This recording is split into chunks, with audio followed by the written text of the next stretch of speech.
기도하겠습니다. 거룩하시고 참되신 아버지 하나님 감사합니다.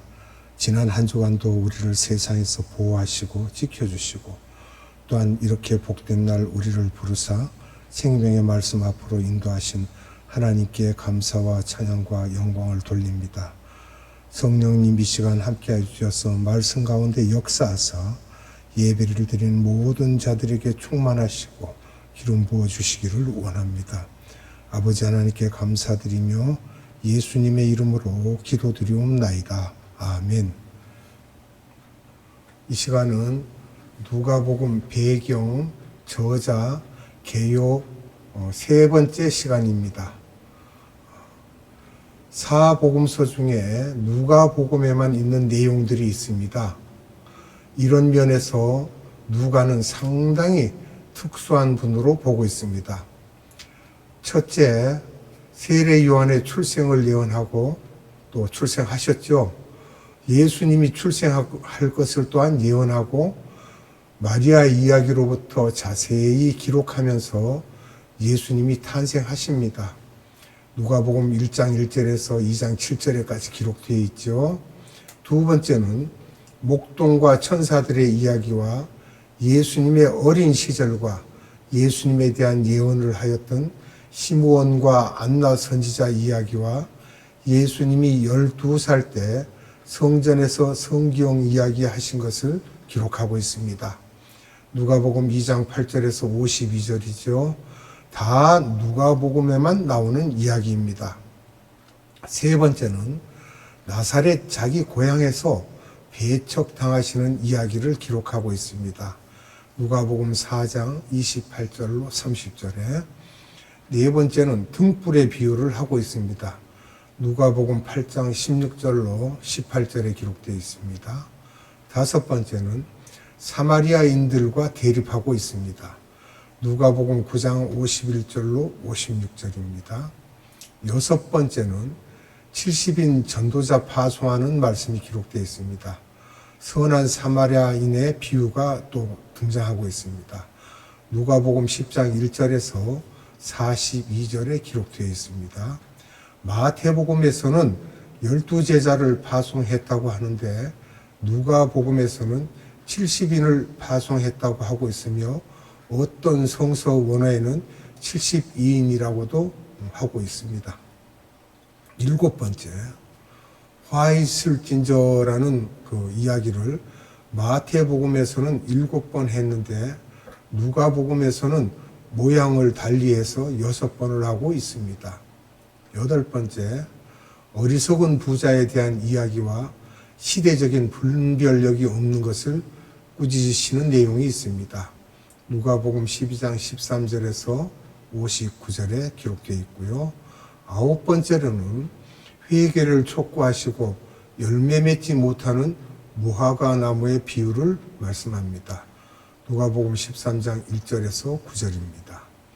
열 번째는 안식일에 귀신 들려 둥굽은 여자를 치료하시고 겨자씨와 누룩의 비유를 말씀하시고 좁은 문으로 들어가라는 말씀을 하십니다. 누가복음 13장 10절로 30절에 기록되어 있습니다. 11번째는 안식일에 병자를 치료하시고 또 겸손에 대한 교훈을 하십니다. 가난한 자와 병든 자를 초청하여 교제를 하십니다. 누가복음 14장 1절에서 24절에 기록됩니다. 12번째는 제자가 되는 길을 말씀하고 있습니다. 누가복음 14장 25절에서 35절에 있습니다. 누가복음에만 나오는 이야기입니다. 13번째, 잃어버린 은전, 드라크마죠. 잃어버린 둘째 아들의 이야기가 기록되어 있습니다. 누가복음 15장 8절로 32절에 기록되어 있습니다. 이 내용도 누가복음에만 나옵니다. 14번째, 불의한 청지기, 부자와 나사로 이야기가 기록되어 있습니다. 누가복음 16장 1절에서 31절입니다. 누가복음에만 나오면 아브라함의 품과 음부 이야기가 기록되어 있습니다. 15번째, 소자를 용서하라는 것과 겨자씨 비유가 있으며 치료받은 문둥병자 10명 중 한 명인 사마리아인만 영광을 드리는 내용을 기록하고 있습니다.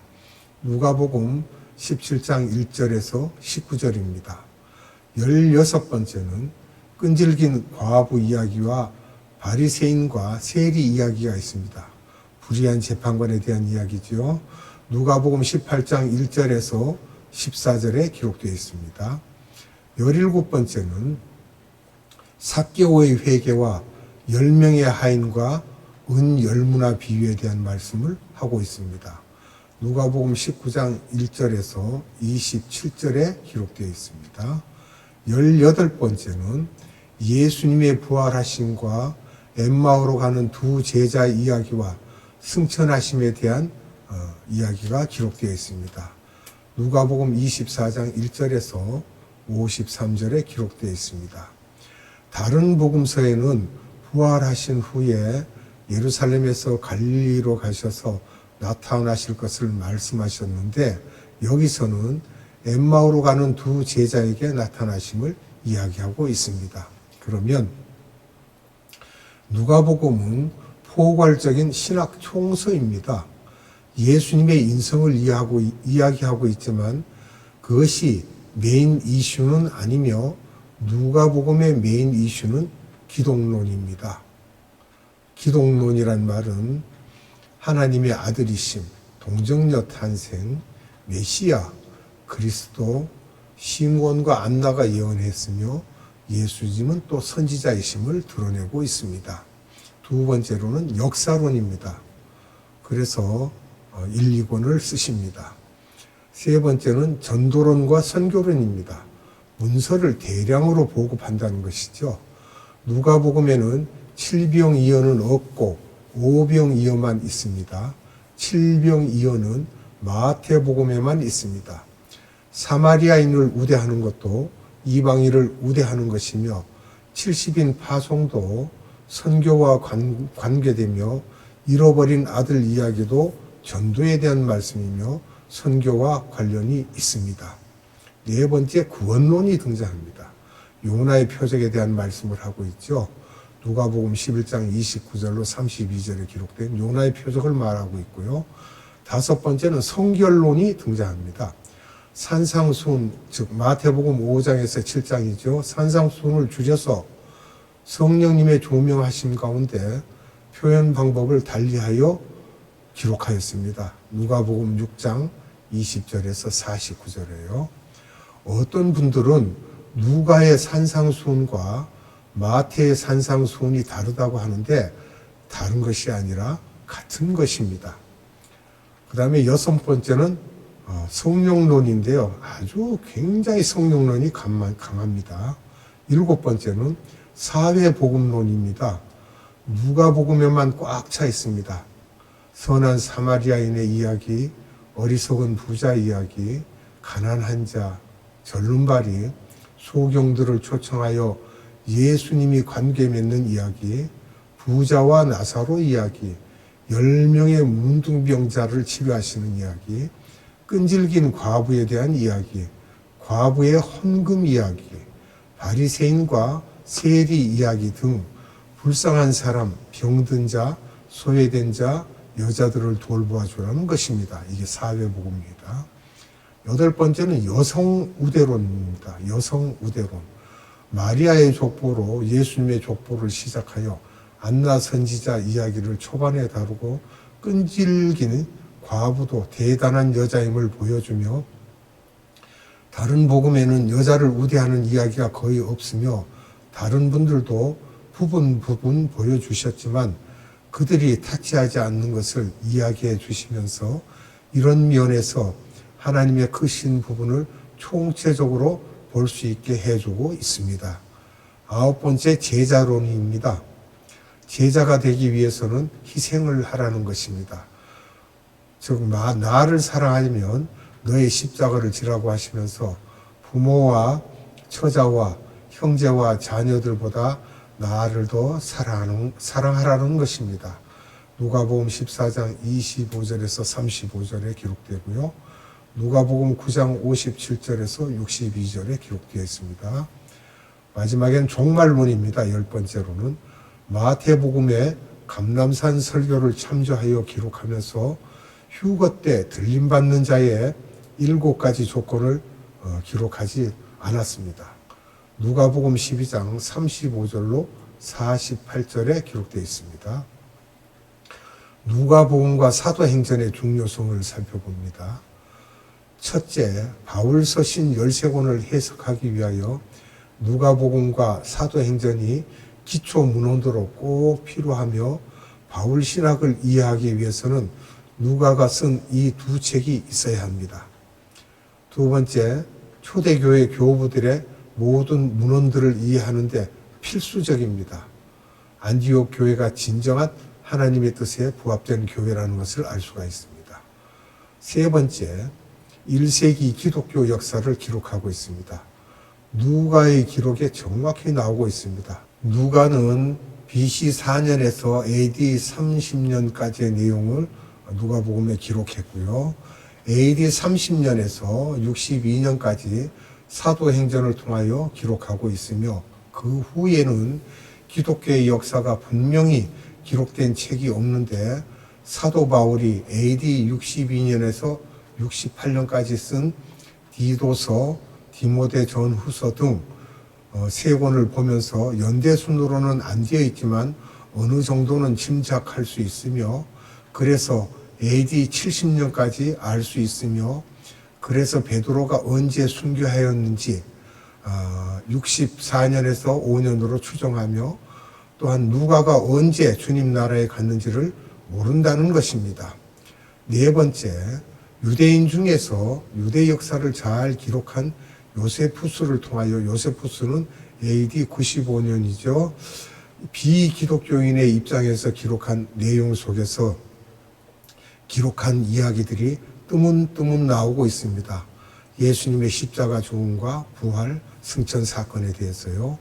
기독교인이 아닌 제3자 요세푸스를 통하여 증거하고 있는데 역사가들은 사물을 보고 정확하게 기록하여야 하며 왜곡하면 안 되고 요세푸스의 문헌 등을 통하여 기독교가 역사성이 있음을 우리가 알 수 있습니다.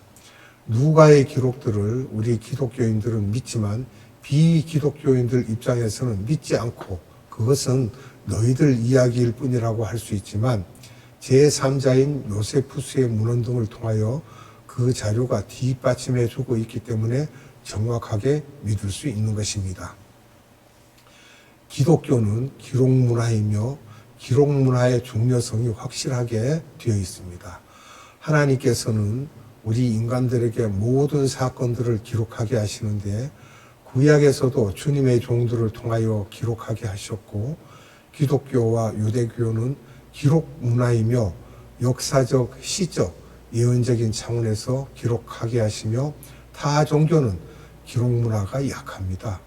힌두교 같은 경우는 그들의 경전을 베다라고 하는데 산스크리트어로 되어 있으며 이들의 문헌을 보면 베다는 기록을 잘 하였는데 그 후의 기록은 없으며 그들은 전부가 구두 전승으로 명맥을 이어가고 있기 때문에 단단하지 못합니다.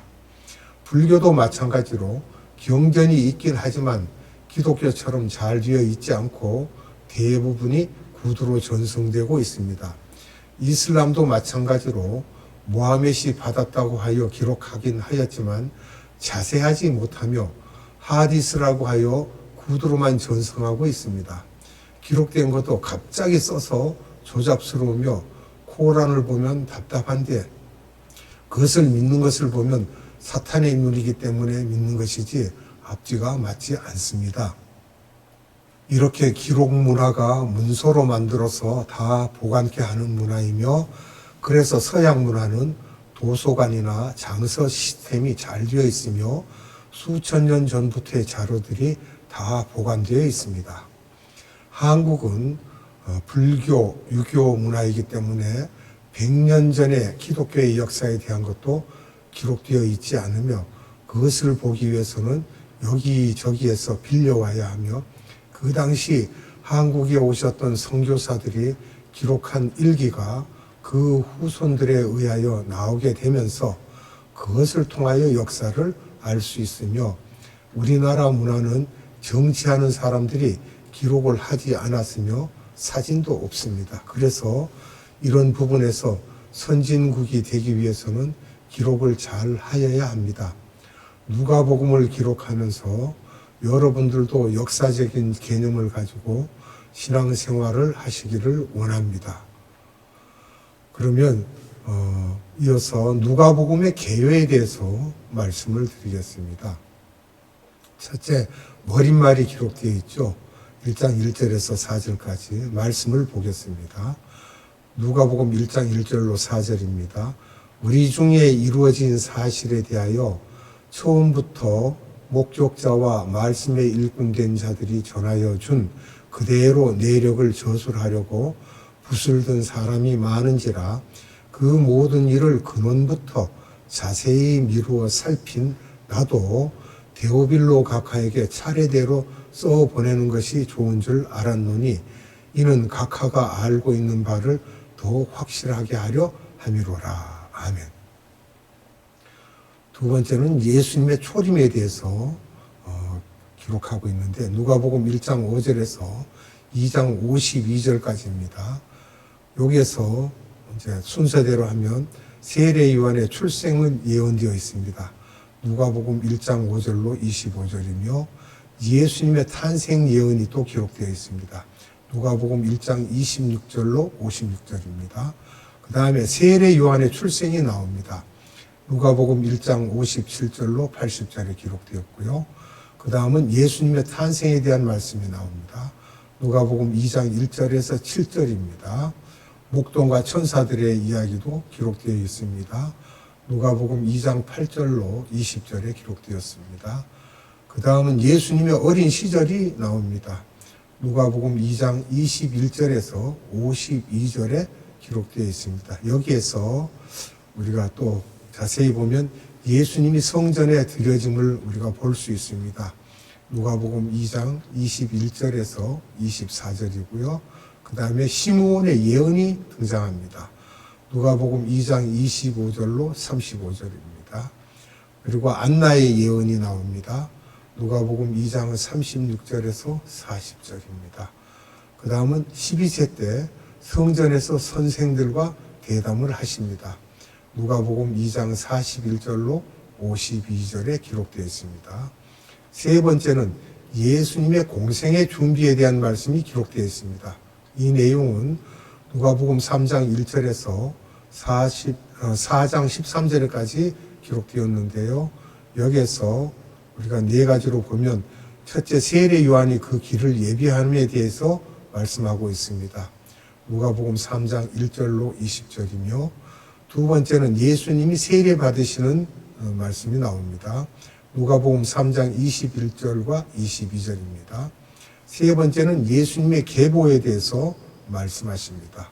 누가복음 3장 23절로 38절입니다. 네 번째는 예수님이 시험 받으시는 내용이 기록되어 있습니다. 누가복음 4장 1절에서 13절입니다. 여기까지 다른 복음보다 첫째는 더 자세히, 둘째는 없는 것을 보충하고 계십니다.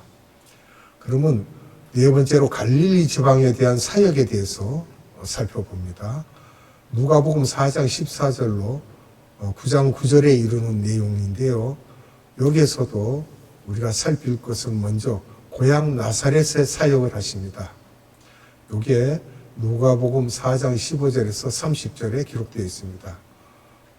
여기에서 첫 설교가 나옵니다. 누가복음 4장 15절로 17절입니다. 그 다음은 배척당하시는 내용이 나옵니다. 누가복음 4장 28절로 30절의 말씀이 기록되어 있습니다. 그리고 갈릴리 지방에서 사역하는데 두 번째 가버나움과 주변 지역 사역을 하고 계십니다. 상당히 많은 내용들입니다. 누가복음 4장 31절로 9장 50절까지의 기록이 되어 있는데 여기에서 보면 많은 내용들이 있습니다. 제가 순서대로 말씀을 드릴게요. 회당에서 귀신 들린 자를 치료하십니다. 이건 누가복음 4장 31절로 37절이며 그 다음은 베드로 장모를 치료하십니다. 누가복음 4장 38절에서 39절이고요. 그 다음은 많은 병자를 치료하십니다. 누가복음 4장 40절에서 41절입니다. 그 다음은 첫 제자 그룹을 선정하고 있습니다. 요거는 누가복음 5장 1절에서 11절인데 베드로, 야고보, 요한을 택하시죠. 그 다음은 문둥병자를 고치십니다. 또 그리고 중풍병자를 치료하십니다. 누가복음 5장 12절로 26절입니다. 그 다음은 마태, 즉 레위라는 사람이죠. 마태를 제자로 선정하십니다. 누가복음 5장 27절에서 32절입니다. 그 다음은 안식일의 주인에 대한 말씀을 하십니다. 누가복음 6장 1절에서 11절입니다. 그 다음은 사도를 택하십니다. 12사도죠. 누가복음 6장 12절로 16절입니다. 그 다음은 산상수훈이 기록되어 있습니다. 누가복음 6장 20절로 49절입니다. 그 다음은 백부장의 하인과 중풍병자를 치료하십니다. 누가복음 7장 1절에서 10절입니다. 그 다음은 나인성 과부의 아들을 살리십니다. 누가복음 7장 11절로 17절입니다. 그 다음은 예수님과 세례 요한의 관계에 대해서 기록하고 있습니다. 누가복음 7장 18절로 35절에 기록되었습니다. 그 다음은 죄 지은 여인이 예수님께 향유를 붓는 내용입니다. 누가복음 7장 36절에서 50절입니다. 그 다음은 예수님을 따르는 여인들에 대한 내용이 나옵니다. 누가복음 8장 1절에서 3절입니다. 막달라 마리아, 요한나, 수잔나 등에 대해서요. 그 다음은 씨 뿌리는 농부 비유에 대해서 기록하고 있습니다. 누가복음 8장 4절로 15절입니다. 누가는 이 비유만 기록하고 있습니다. 그 다음은 등불 비유에 대해서 누가복음 8장 16절에서 18절에 기록하고 있습니다. 그 다음은 진정한 예수님의 가족에 대해서 누가복음 8장 19절로 21절에 말씀하고 있고요. 폭풍을 잠잠케 하시는 내용이 누가복음 8장 22절에서 25절에 기록됩니다. 귀신 들린 자 12의 혈루증 환자를 치료하십니다. 누가복음 8장 26절로 56절입니다. 그 다음은 12사도 파송하는 내용이 나옵니다. 누가복음 9장 1절에서 6절인데 아주 짧습니다. 나머지는 누가복음 10장 1절에서 20절까지 다시 70인을 파송해서 세우는 내용이 나옵니다. 그 다음은 오병이어의 사건을 말하고 있습니다. 5,000명을 먹이시지요. 누가복음 9장 10절에서 17절 내용입니다. 그 다음은 베드로의 신앙 고백이 기록되어 있습니다. 누가복음 9장 18절로 20절인데 아주 짧게 기록되어 있습니다. 그 다음은 예수님 자신의 죽음을 예언하고 있습니다. 누가복음 9장 21절로 27절에 기록되었습니다. 그 다음은 변화산 사건입니다. 누가복음 9장 28절로 36절입니다. 그리고 병고침의 또 병고침 죽음을 예언하고 천국에서 큰 자는 누구인지에 대해서 기록하고 있습니다. 누가복음 9장 37절로 50절에 기록되어 있습니다. 기도하겠습니다. 은혜가 풍성하신 아버지 하나님, 오늘도 우리에게 생명의 말씀을 주사 말씀을 살펴볼 수 있게 하시고 자세하게 기록된 내용들을 또한 우리가 살펴보았습니다. 아버지 하나님, 이와 같이 우리에게 말씀을 주시고 이 말씀대로 우리가 행할 수 있는 믿음 가운데 살 수 있도록 은혜 베풀어 주시옵소서. 오직 예수님께서 이 땅에 오셔서 행하신 모든 일을 우리도 본받을 수 있게 하시고 또한 그 발자취를 따를 수 있는 우리의 믿음이 되도록 은혜 베풀어 주시옵소서. 날마다 세상을 이기고 살 수 있게 하시고 하나님의 말씀으로 능히 악을 물리치고 사는 우리의 믿음이 되게 하옵소서. 오늘도 하나님께 감사와 찬양과 영광을 올려드리오며 예수님의 이름으로 감사하며 기도드리옵나이다. 아멘. 축도로 예배를 마치겠습니다. 지금은 우리 구주 예수 그리스도의 한량없는 은혜와 하나님의 극진하신 사랑하심과 성령님의 감화, 감동, 교통, 충만하심이 오늘 예배 드리는 모든 자들의 머리 위에와 이 나라의 많은 교회들 위에와 이 나라의 많은 선교회들 위에와 에바다 국제 선교회 위에 지금으로부터 영원토록 함께 하시기를 예수님의 이름으로 축원하옵나이다. 아멘.